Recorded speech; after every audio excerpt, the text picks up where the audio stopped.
Nagaland Pradesh Congress Committee আজি Dimapur de electoral rights উপর state level rally করেছে vote chor Gaddi chor লাগা slogan নিচে দে Nagaland Congress pra corruption উপর আওয়াজ উঠাই কিনা electoral process তে fairness আর transparency থাকে বলে মাং করেছে IB details अब During the elections 2024 elections you must have seen our campaign. And especially when I talk about the Northeast, especially what happened in Manipur and the way the BJP were ruling, they had a slogan, Abki Baar 400 Par. Abki Baar 400 Par is this time we need 400 plus. And then suddenly some of their leaders, the member of parliaments, the ministers, they started saying that if we have 400 plus, we are going to change the constitution. We didn't take them seriously, but it became a trend. And eventually, most of them started speaking the same thing, Abki Baar 400 Par, Abki Baar 400 Par. We ran a very, very energetic campaign. Our leader, Rahul Gandhi ji, Kharge ji, and all of us, especially we went to each and every town, village, city, state, throughout the country, with the campaigns, Save Constitution. And there was a tremendous response, not only in the Northeast, throughout the country, especially states like UP and all. And when the elections were over, it was like 7, 8 phases or much more than that. When the elections were over, we had our own internal calculation that we will win certain number of seats. And our reports, I being part of the Congress Working Committee as well, when we had the discussion, our numbers were clearly pointing that BJP is losing. They can't get more than 200, 205 seats on their own. And we, India Alliance, we are coming around roughly 295 was our numbers. And these are very, very systematic scientific numbers from feedback from the grassroots.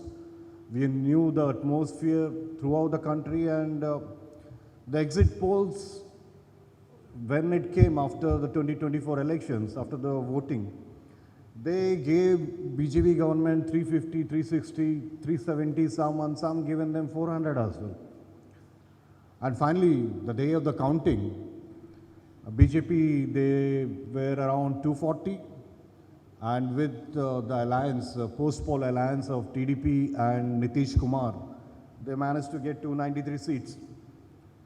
We were a bit disappointed, but we thought, okay, whatever our exit poll, we went back to the drawing board, we went back to the booth, we tried to understand what happened and tried to course correct, and then we started preparing for our next phase of election, which was Haryana and Maharashtra.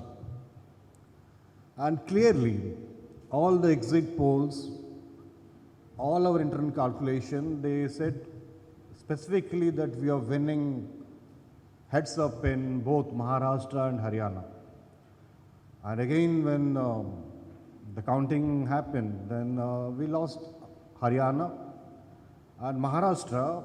In fact, I think BJP contested around 170, 80 seats, and they won 146 out of 170 seats that they contested. And we could manage to win only 16 Congress party MLAs in Maharashtra, which was like very, very hard to believe. Like, what is happening? This is the second time, 2024 general election. Immediately after that, the Maharashtra and Haryana election. And these are very critical states. Maharashtra is the business capital of the country. We went back to the booths. We never believed the results. There were a lot of complaints from leaders like, this is impossible that we could have lost. And in Hindi, Jat land in Haryana, where the Huddas come from, Rohtak and all, we lost 7, 8 seats there. And so when we went back, when we started collecting the forms from our agents, it was impossible that we could have lost it. So what we did, we went back to each and every booth. We started, we picked up Bangalore Central Lok Sabha seat. We picked one assembly, Mahadevpura in Bangalore Central seat, and this is a Congress bastion in the sense like we have 5-6 MLAs out of the 8 assembly segments and we have 2 ministers there. We could not have lost from Bangalore Central. So we picked up Bangalore Central. We picked up one assembly segment, Mahadevpura in Bangalore Central. And when we analyzed the votes, like the voter list is not electronically readable. So there were a team of 30 people who worked for almost 6 months.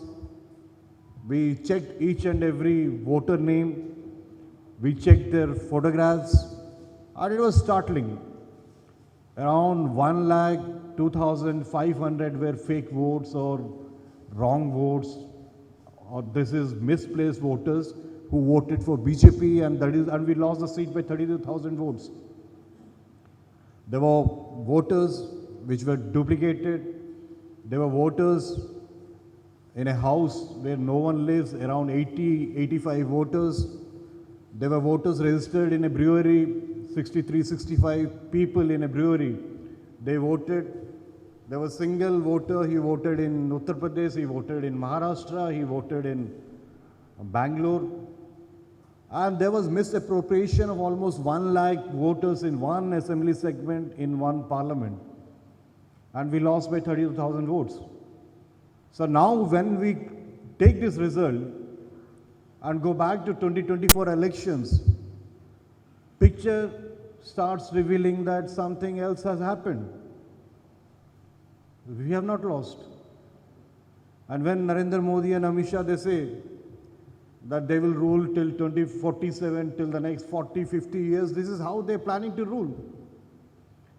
Institutions, like Christopher Tilak, you mentioned, the Constitution, it gives us the power, one person, one vote. A king has the same power as a normal person, as a hawker or as a normal auto rickshaw guy. But Constitution without institution is something is not sustainable. We built the institutions over the years, the Election Commission, all the institutions, judiciary, and Constitution binds the institution, and without the institution, Constitution in itself can't be protected. And this particular example, Mahadevpura in Bangalore Central, and we went to the Election Commission after the Maharashtra elections. We asked them to give us the voter list. We asked them to give us the CCTV recordings.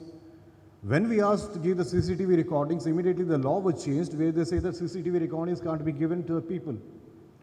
Why are you recording the CCTV? If we doubt the validity of the elections, that is when you need to provide the CCTV recordings.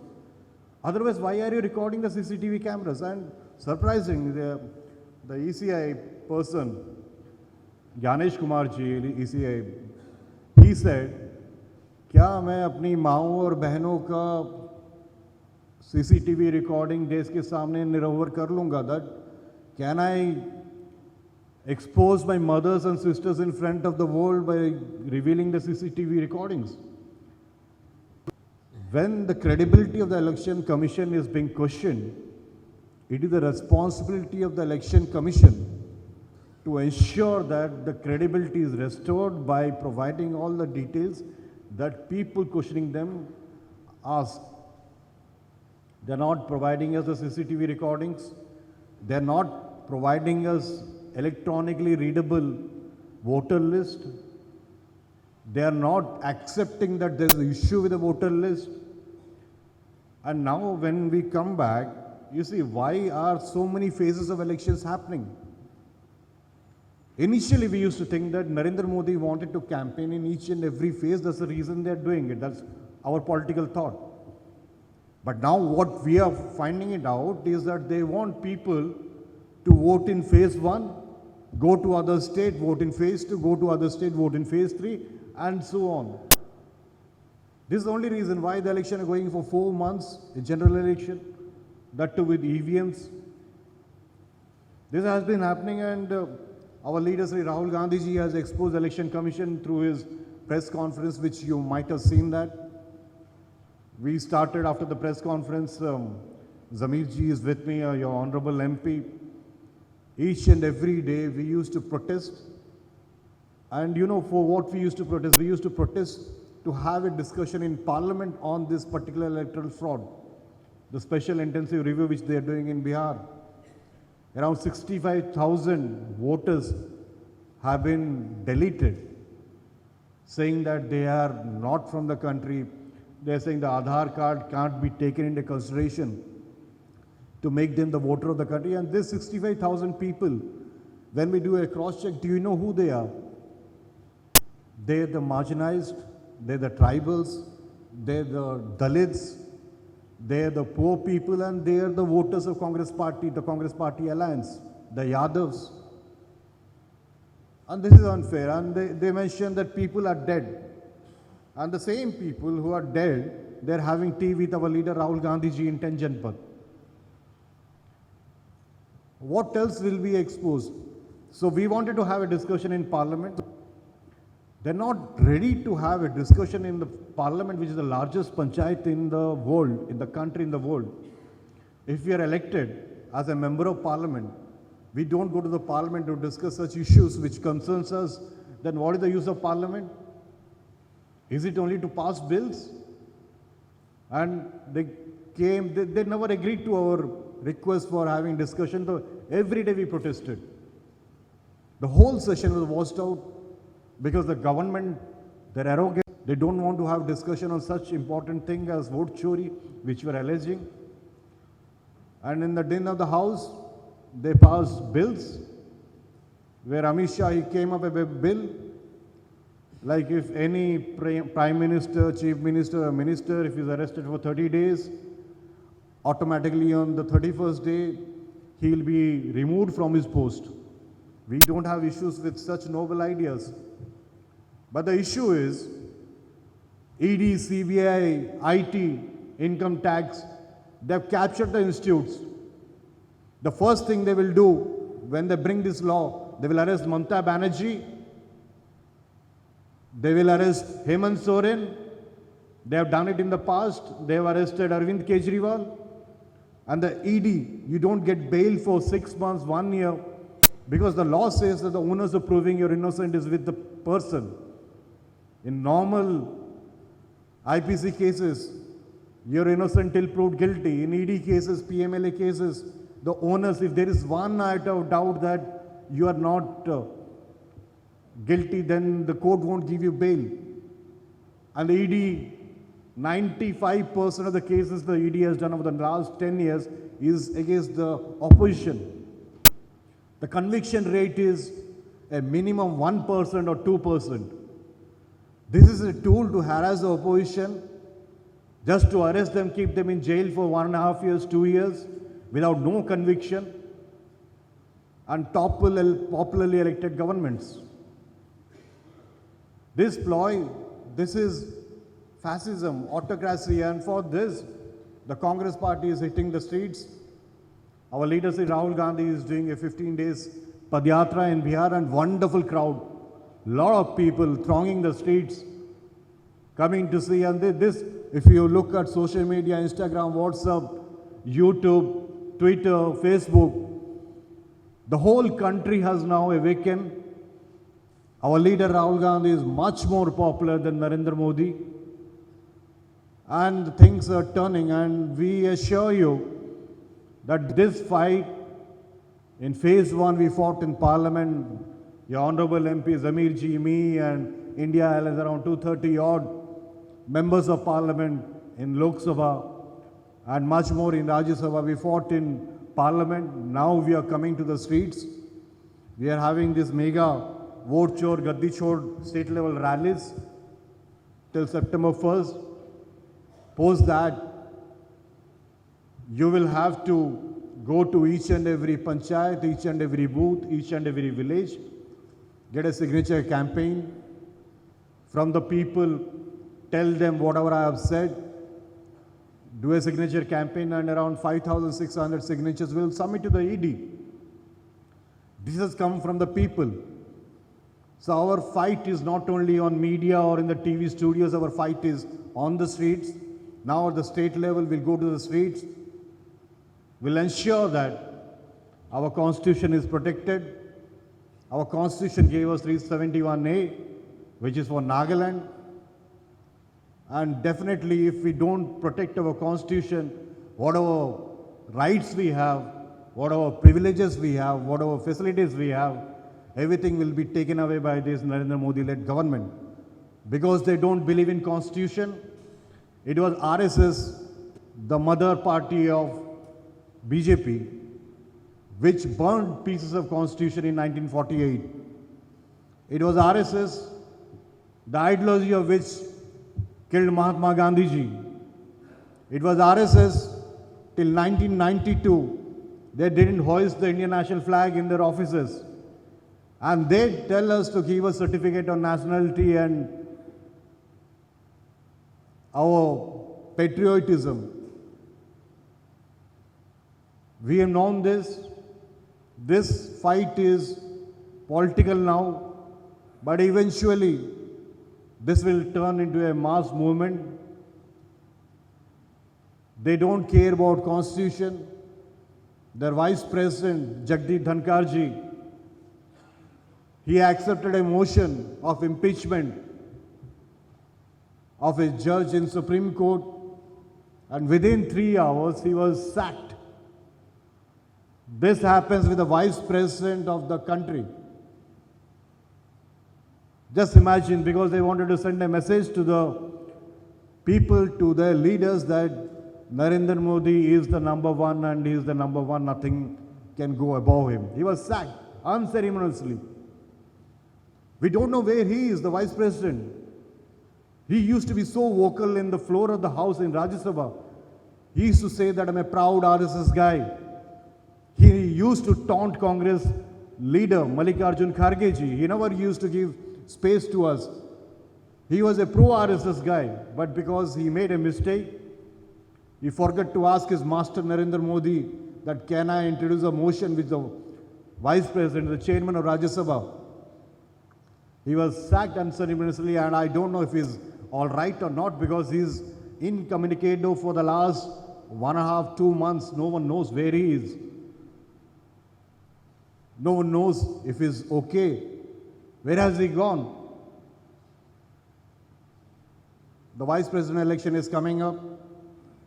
We have put a candidate, Sudarshan Reddy ji, who was given wonderful judgments in the Supreme Court. He's a jurist, eminent jurist. And the whole India alliance is all stacked up together fighting this vice president election, and I won't be surprised if he comes through. Because even people in the BJP, they are not happy with number 1 and number 2. And this vice president election, the whip is not applicable. And I hope the people from BJP party and other non-BJP aligned parties, they come and vote for our candidate. So this is Reddy ji. The other person, C.P. Radhakrishna, is an RSS ideologue. His only contribution is he went to RSS Shakhas, wearing half pants and khaki chaddis. That's only his contribution is. But what's important is we need to understand we are at a very, very critical phase in this country. Our leader, Sri Rahul Gandhi ji, has been fighting tooth and nail with this Narendra Modi fascist government. We are not scared. We are hitting the streets, we are hitting the parliament. We are not afraid of anyone. Why? Why? Because we want to save the constitution. Why? Because we want to protect 371A. Why? Because we want to protect democracy. Just recently, your deputy CM in Nagaland, he just insulted a journalist so bad. The fourth pillar of democracy, the media person. I say you should wake up. You should stop reporting them. You should stop covering them. You should boycott all the government function. It's high time that the media wakes up now. It's not only the case of one fellow journalist. It will happen to you eventually. It happened in the past. First they came after the Muslims. No one spoke up because they thought I am not a Muslim. Then they came up with the farmers. They brought the farm bills. We didn't speak up because we said we are not the farmers. Then they came for the Christian missionaries. FCRA was banned. And just recently in Chhattisgarh, two nuns, Christian nuns, were arrested by the Durg police because Bajrang Dal thought they are into human trafficking and they are into conversion, forceful conversion, illegal conversion. It was the Congress party who stood with the Christians in Chhattisgarh. We stand with everyone who is being attacked. The only thing, our ideology, someone asked, what is the ideology of Congress? Is the ideology of the Constitution. Whatever is there in Constitution is something which we preach in Congress party. We should all be aware of what is happening. And both the Assam CM and Nagaland CM, they are businessmen. They are not for your people. They don't care about the rights of the Nagas, the rights of the Naga people. The only if tomorrow they want to drill some oil or something, they will give away 371A provision as well. I'm telling you this. They don't care about you. It's a Congress party. Our forefathers, Pandit Nehru, Ambedkar, Sardar Patel, continued by Indira Gandhi ji, Rajiv Gandhi ji, Dr. Manmohan Singh, Sonia Gandhi ji. And now eventually, I assure you that the way I am seeing the trajectory of Rahul Gandhi ji, he is going to be the Prime Minister of the country in 2029. I tell you now. He's definitely going to be the Prime Minister of the country. Now we have come out with a new chori, which is the vote chori. So BJP, with all its might, has been consistently trying to damage the values of the Constitution by damaging the institutions. They place their RSS-trained people in these institutions, and they try to dilute the constitutional values, these constitutional institutions.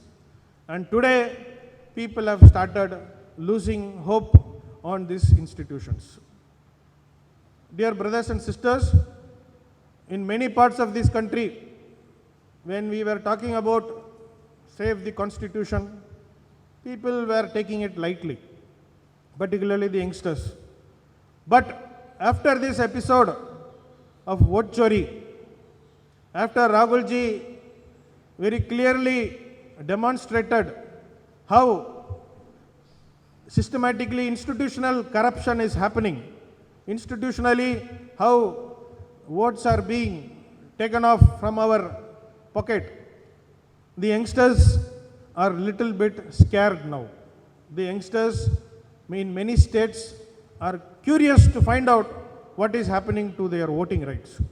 So this is a right time for us to convert the abstract concept of the Constitution through this vote chori concept to connect with the youngsters, particularly women.